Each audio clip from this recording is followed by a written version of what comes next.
AIIMS में EM India 2024 दीक्षांत समारोह का आयोजन किया गया।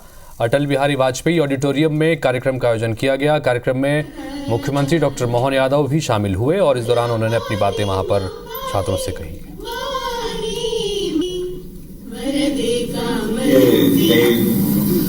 जाते हैं आते हैं कई कार्यक्रम में जाते हैं तो कहने के लिए मेडिकल एम्बुलेंस चलती साथ में, लेकिन एम्बुलेंस में क्या ये मालूम नहीं पड़ता है।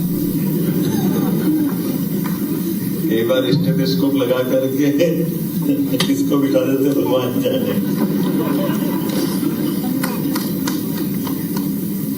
लेकिन ये बात सही है कि आज के इस दौर में इसका ज्यादा महत्व है, अत्यंत महत्व है। और जो आपने कहा है ये हमारे लिए गौरव की बात है कि आप भारत का प्रतिनिधित्व करते हुए इस विभाग में गए और आप अलग जगह रहे सबके लिए पूरे देश में। मैं आपको बधाई देना चाहता हूं, आपका अभिनंदन करना चाहता हूं। काल के प्रवाह में चिकित्सा क्षेत्र में खास करके अब ये कौन कौन सी विधाओं में ऐसे आगे बढ़ना चाहिए, ये रहस्य इस रास्ते से चल करके जो बेहतर से बेहतर हो सकता है। और इस करके खासकर मेडिकल इमरजेंसी साइड में सर्जिकल मेडिकल इमरजेंसी और जब एक्सीडेंट होता तो उस एक्सीडेंट के दरमियान भी इस सब की अत्यंत आवश्यकता पड़ती। और जैसे ही आपकी खास करके इमरजेंसी मेडिकल की अगर आपकी दक्षता बढ़ती जाती तो वाकई आपने सही कहा कि त्वरित गति से निर्णय लेते हुए अगर मेडिकल की जरूरत जिसको जहां जैसी है वो दक्षता स्थापित हो जाए तो हम एक तरह से बहुत पुण्य का काम करेंगे, बहुत बड़ा काम होगा।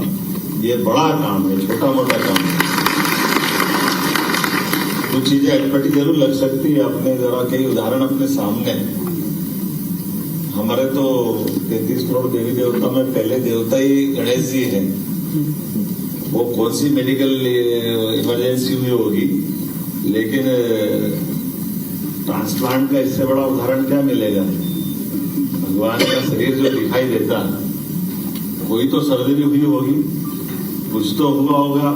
ये बात सही कि आज उस पर हो सकता भविष्य में कभी उन रहस्यों से पर्दा उठे, लेकिन जैसे कई सारे विषय ऐसे हैं जो मैं आज भी अब पतंजलि के हेल्थ के योग साइड से देखता हूं। तो आज हम किसी से कहें कि आपके शरीर में प्राण कितने हैं तो क्या बोलेंगे? एक प्राण। प्राण तो एक ही बताएंगे, लेकिन इन प्राण में पतंजलि कहते हैं 5 प्राण है, एक प्राण नहीं। और वो उनके नाम से भी बताएंगे। जब तक वेंटिलेटर नहीं थे तब तक पता नहीं चलता था ये कहने वाले जो लिख रहे हैं ये सही है कि गलत है, लेकिन आज वो सही सिद्ध होता है।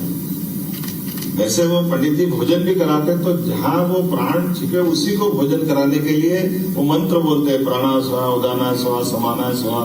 एक एक करके वो 5 मंत्र 5 जगह वो प्राण तक उनका भोजन लगे, ये मंत्र बोला जाता है। और आप उसको अगर देखने वाले योग की दृष्टि से देखो तो ध्यान में आ जाएगा। एक प्राण बताते हृदय से लेके कंठ तक का, अर्थात हृदय में हमारे प्राण है, हार्ट फेल हो गया, काम खत्म हो गया। दूसरा कंठ से लेके सिर तक का, ब्रेन गया, वेंटिलेटर पे आजकल आप पकड़ लेते हो। तीसरा हार्ट से लेके नाभि तक का, लंग्स गया, हो गया कोरोना। अपनों को कितने उदाहरण सामने आए। भारत माता की जय बचा क्या था, बात करते करते ही जा रहे थे। लोग ये समझ ही नहीं पा रहे कि ऐसा कैसी बीमारी। अभी तो बात कर रहा था तो सारा दोष डॉक्टर पे आ रहा था, लेकिन डॉक्टर का दोष नहीं, वो बीमारी ऐसी थी। तो ये तीसरा प्राण, चौथा प्राण नाभि से लेके नीचे तक का पैर। हम सब जानते हैं कि वो नीचे का शरीर गया, सारा कंट्रोल खत्म हो गया। और 5वां पूरे शरीर में घूमता है। ये अपने साहित्य में है। पतंजलि के अपने उस प्राणों की रचना के आनंद में जो बताते हैं वो विस्तार से। और ये 5 उप प्राण है, 5 प्राण तो बता दिए, निकलने के रास्ते भी बताए। आंखों की पलकें खुली रह गई, गया। जनांग से गया, मुंह से निकल गया, मुंह खुला रह गया। ये जो इससे सेंसेशन गया, जैसे देखते हैं ना, कोई हम तो डॉक्टर नहीं है लेकिन पकड़ में तो आता है कि किसी को भी आखिरी स्थिति में डॉक्टर के पास जाते हैं। तो अब आप लोग तो दक्ष हो, इसी क्षेत्र के जानकार हो, लेकिन ये बात सही कि ऐसी सारी अवस्थाओं के पहले जो बड़े महत्व की बात है, मेरी अपनी सरकार में बनने के बाद हमने इस दिशा में निर्णय किया